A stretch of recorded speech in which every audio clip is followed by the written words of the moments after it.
Welcome back, sci-fi fans. This is Greg from Greg Reviews Sci-Fi, and today we're going to review Foundation by Isaac Asimov. A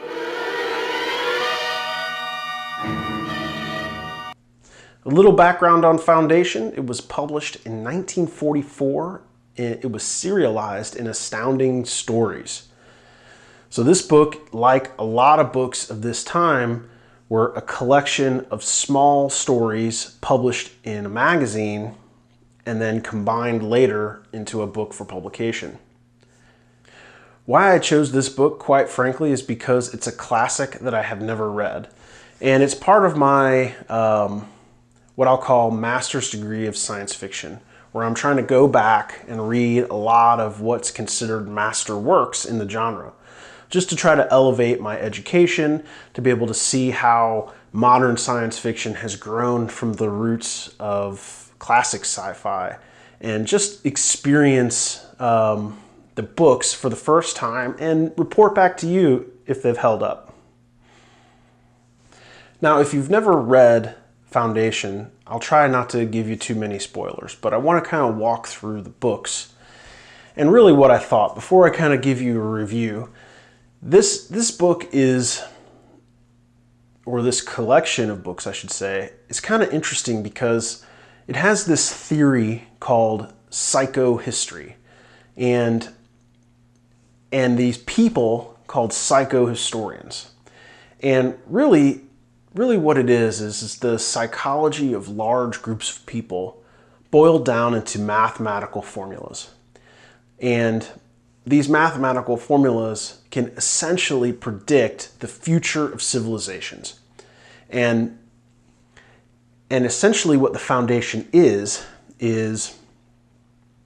the result or the plan for the future based on the mathematical algorithms of psychohistory. Now, I think that that's a pretty interesting and original idea. I mean, psychology is a relatively interesting field all by itself, but when you take psychology and you take the actions of people and the actions of mass amounts of people, and you figure out what makes them react to certain stimuli, and you boil that down to a mathematical equation, I mean, the nerd in me just kind of goes crazy for that. So I would say the idea of Foundation is pretty freaking cool. Now,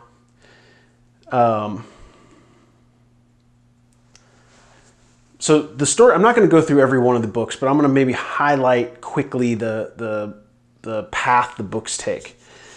So the original psychohistorian is this guy named Harry Seldon, and you'll see him pop up literally, well, maybe figuratively and literally in the book, but figuratively in the story, several times throughout the different books as a kind of tie in of the books together in what's called Seldon crises.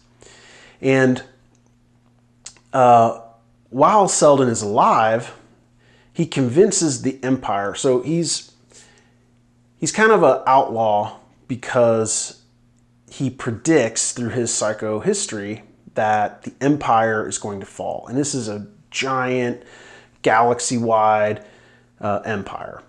And the Emperor obviously does not like this. So he works it out with the Emperor that he gets a planet that he can do his work on far away from the core world and not bother anybody. He convinces, Harry Seldon convinces the Emperor that if he does that and he works on this book called the Encyclopedia Galactica, where he collects all of human knowledge, that it will prevent this, the death of the Emperor for one, and it will prevent this catastrophe from happening.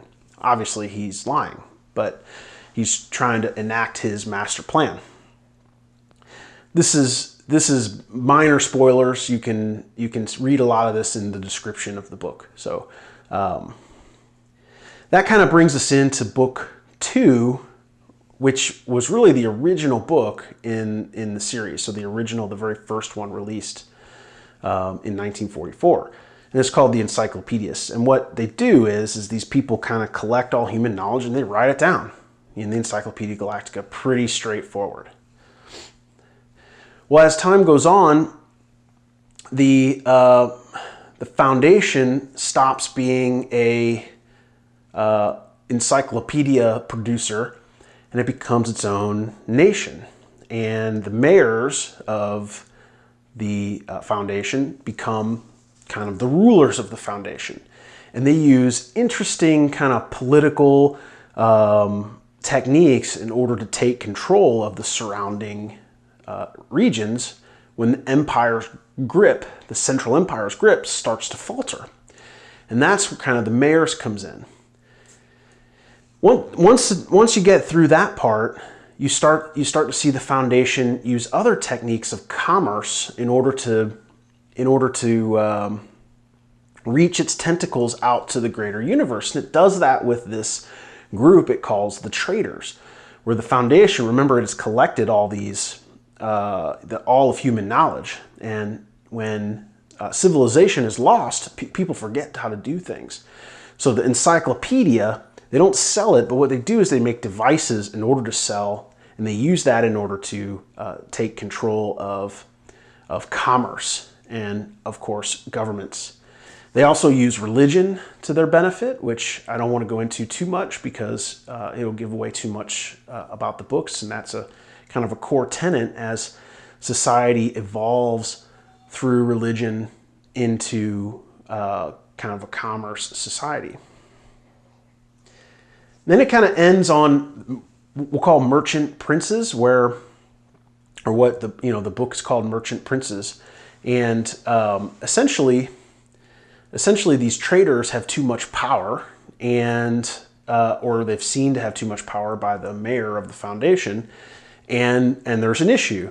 And this book, it's a Selden crisis, right? Every book has a Selden crisis, and the move through the Selden crisis is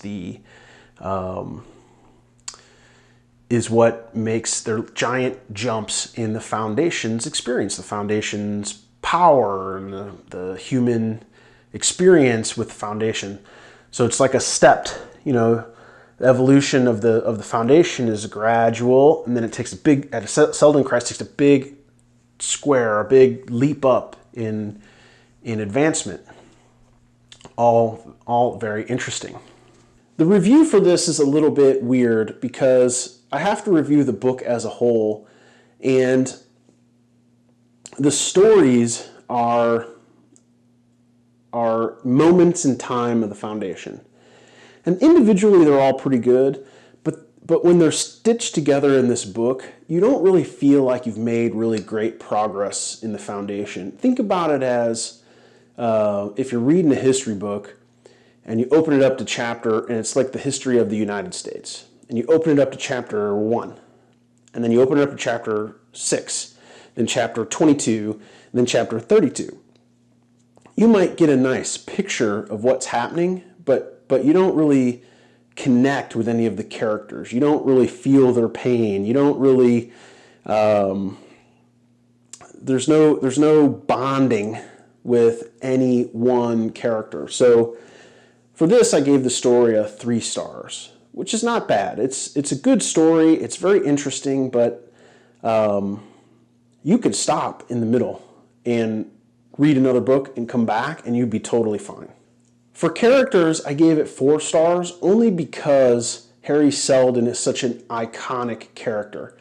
And throughout this book, they really weave him and his philosophy of psychohistory into these books to where, or I should say Asimov weaves them in to these books with a masterful touch, right? So you forget that you're reading a Foundation book, and then someone brings up Harry Seldon and asks if it's a Selden crisis and talks about psychohistory and how one of the rules of the Foundation is there's no psychologists, so nobody can do this math to figure out how to change the course of history. So for that, I got to give it 4 stars. These characters are really, they've become iconic in sci-fi culture. So I really gave it a pass. Pace I gave it 4 stars. The pace is good. Each individual book is paced exactly the same. It starts off strong and they end strong. I just wish that they were longer and we got to follow the characters through more character building. Originality, there's not a lot I can say about that. It's 5 stars. I mean, Isaac Asimov essentially had a hand in creating the sci-fi genre. These books, I mean, just the idea of psychohistory and using mathematics. I mean, this is a sci-fi book through and through. It's a little science, a little fiction, melded together in a way that makes it believable. It's not too utopian. It's not too dystopian. It's really just a very original, well thought through set of stories. On technology, I gave it 4 stars. Now, this book is a lot like the Doc Smith Lensman series where it talks about nucleics and atomics. But the interesting thing about Foundation that makes it better than the Lensman series is it doesn't go so deep in technology that it dates the book. I mean, there are some things that are dated, but it's much more. It holds up much better. For instance, there's transmutation of, I think it was tin to gold, using atomics. There's force fields and things like that. They're very, these things still don't exist. They didn't exist in 1944 when this book was written. They don't exist today. So for technology, I gave it 4 stars. It used it well. So overall, I gave Foundation 4 stars. If you're into science fiction, you have to read a little bit of Isaac Asimov. And I did actually read the next book, which is Foundation and Empire, which I'll do a review on at a later time. But I think this is a good book. It's challenging to read just because the stories are disjointed, as I said before. But like I said, if you're into sci-fi, you have to read this book. So there's a couple of ways you can read it. I have links in the description. I go much more in depth on my blog about this book, about when each story was published and what order they came in and kind of some ideas around the book. So you can check that out on gregreviewscifi.com. Also, you can follow me on Instagram, Facebook, and Twitter, and I'm also on Goodreads. So I appreciate you watching this review. Thanks again. Bye-bye.